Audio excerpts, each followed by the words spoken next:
Hello and welcome back to this new video tutorial, lesson 20. In this lesson, we are going to explore the world of arrays. You will learn about declaring arrays, inspecting them, and accessing their elements. Let's get started. Similar to any other programming language, Golang also has array data structure. An array is a group of elements of the same type that are connected. It's an ordered sequence of elements stored continuously in the memory. To declare an array, we need to specify the following properties: the size of the array, the type, and the array content. The size of the array meaning the number of elements in the array. The type, what type of elements it holds, integer, string, and the array content. We can assign it element at the creation or later on. Here is the syntax to declare an array. It starts with the square brackets. Inside of them, we need to specify the size of the array, then the curly braces, where we specify the type, and then the array content. Let's write a more real example, like for example an array of integer of length 10. Inside the main.go file, I'm going to type package main, func main, and then I'm going to declare the array. So I'm going to put like a name just array, then square brackets. Here we need to put the length 10, followed by the type, and then the list of elements. In this case, I'm going to put just the first 5 elements inside the array. So it starts with the square brackets, specify the length of the array, then the type, and then the element. This one is one way to declare an array, where we specify both the length and the actual element of the array. There is other 3 ways of declaring an array in Golang. Let's see all of them. The first one is only length, meaning that we specify only the length of the array and all the actual elements are filled up with the default value. Array equal square brackets.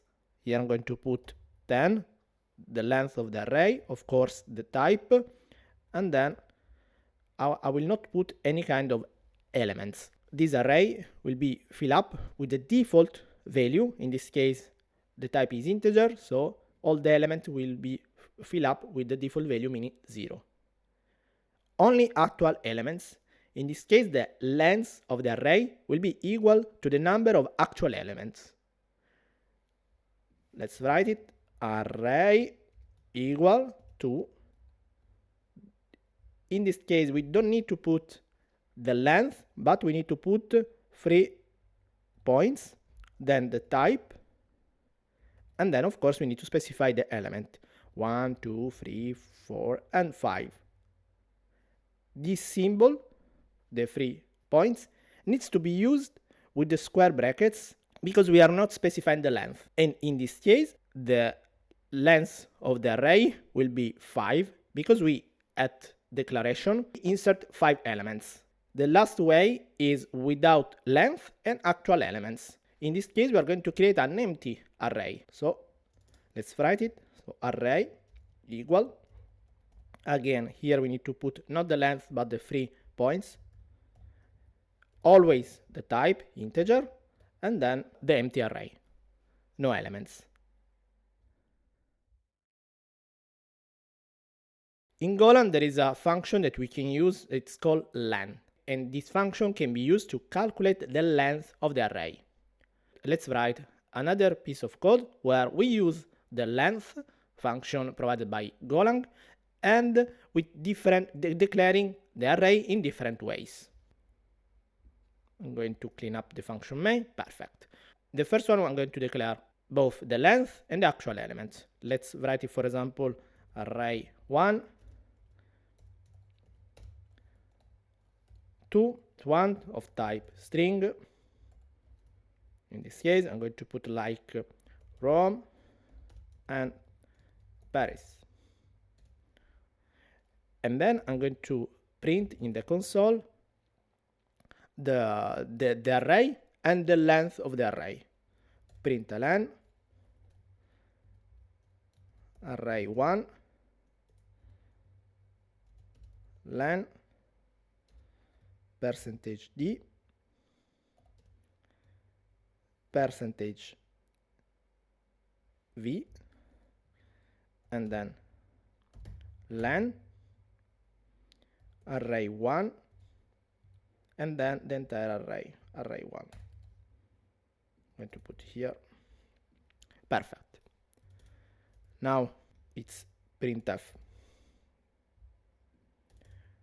Now I'm going to write the array2, where in this case I'm going to specify only the actual elements,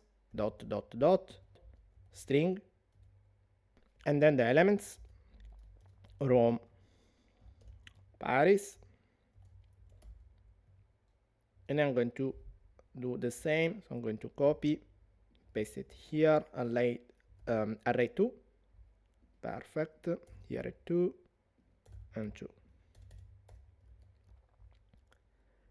Then I'm going to declare only the length without any kind of elements, so array3,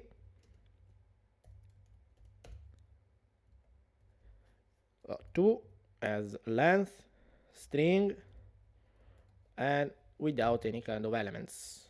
Again, copy, paste it here, array3, and array3.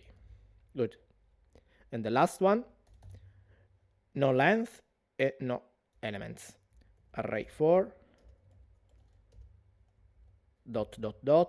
string, open and close parentheses, and then I'm going to print the array4, the length, and the actual array. Perfect. Now let's see in action. Let's open the terminal. New terminal.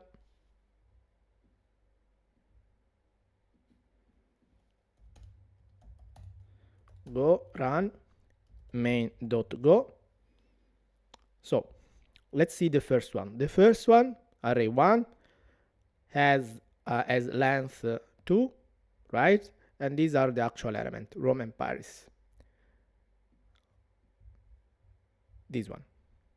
Then the second one, array2, the length is 2 because we haven't specified the length here, but we specified the elements 2, Rome and Paris. So 2 and the elements Rome and Paris. Then array3, where we specified the length but not the element. In this case, the length is 2, right? And the array is empty. Array4, instead, we haven't specified neither the elements, neither the length. So in this case, the length is 0, right? And the array is empty. Array elements are stored continuously so they can be accessed by index. Individual elements can also be given a value using an index. Accessing an index outside the bounds of the array will result in a compilation error.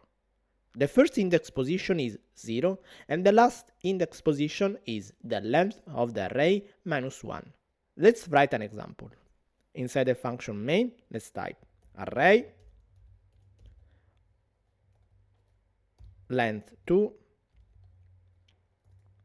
type string, and then with two values, New York and London. Perfect. Then I'm going to access the first element and then the second element, and I'm going to print in the console the value. fmt.println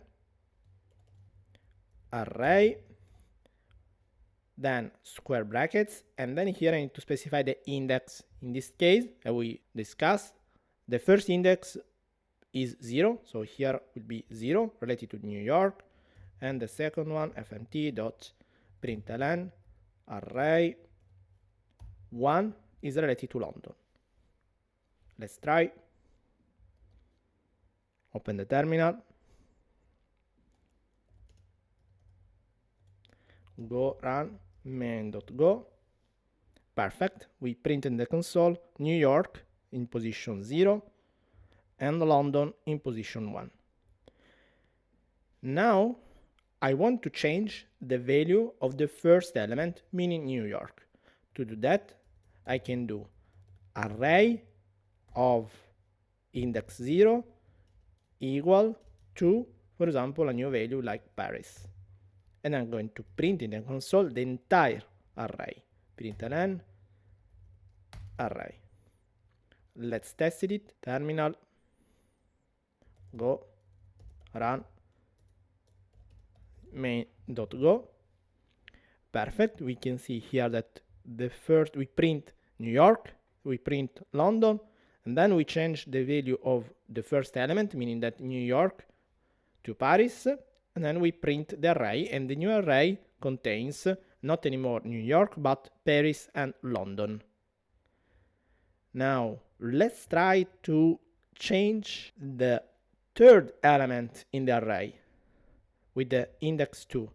So in this case we are going out of the bounds of the array because the length of the array is 2 and it can contain only 2 elements, and in this case right here we try to get the third element. It doesn't exist.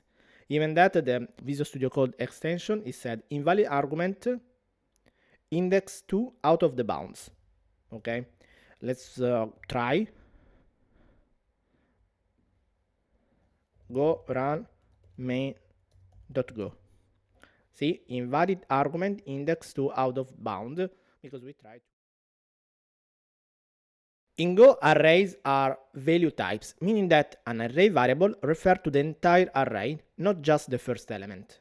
When an array variable is assigned to another array variable or passed as an argument to a function, a copy of the entire array is created.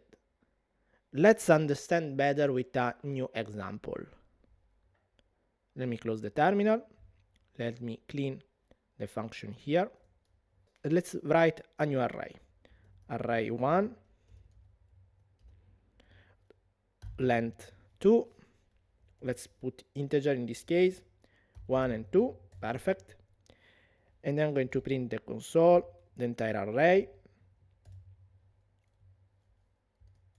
Array 1 percentage b, new line, and then array 1. This one is printf. Perfect. And then I want to create a new array, array 2, where I'm going to assign the first array, array 1. Then I'm going to change the first element of the array 2. So array 2, first element 0. I'm going to put it 3. Then I'm going to print in the console array 1 and array 2. Copy array 2 and array 1 after array 2. Good. Let's try it. Let's open the terminal and type go run main.go. Okay, so here we have the first array, 1 and 2. Perfect.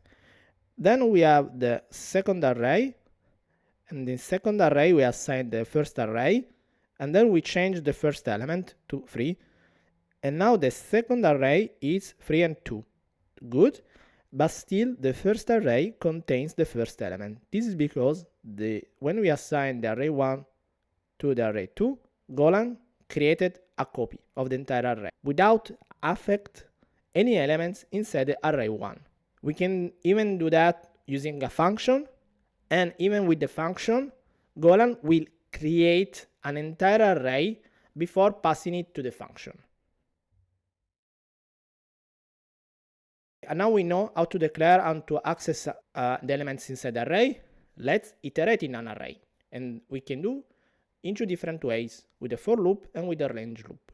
With a for loop, it's very simple. Let's close the terminal. Let's clean the function main. Perfect. And then let's write a new array of length 3, integer. I'm going to put New York, London, and Paris. And then now I want to iterate it through the entire array with a for loop. Very simple. So we know how to create a for, right? So for index, and then the condition. What is the count? Count is just the length of the entire array, length of the array, and then inside the for we can do fmt dot println array, and then here I need to put the position. Perfect. Let's try it. Go run main.go, and we can see all the elements: New York, London, and Paris. Another way to iterating an array in Golang is using the range loop. Let's modify this example. So I'm going to write here the range loop for index, the element, and then range and the array. Open close parentheses, and then fmt dot println, and I'm going to put the index and the element. So I'm going to print the index and the element of the array, and here let's use a printf %d, the index, %s, the element, and then let's put everything inside a new line. Good. Let's test it. Go run main.go. Yes. So in position 0 we have New York, in position 1 we have London, and in position 2 we have Paris. In this tutorial we'll explore the world of arrays in Golang, and we have learned about declaring arrays, inspecting them, and accessing their elements. Thank you for watching this video. Subscribe to my channel to be always updated about new videos that I will upload, and see you in the next video tutorial. Bye.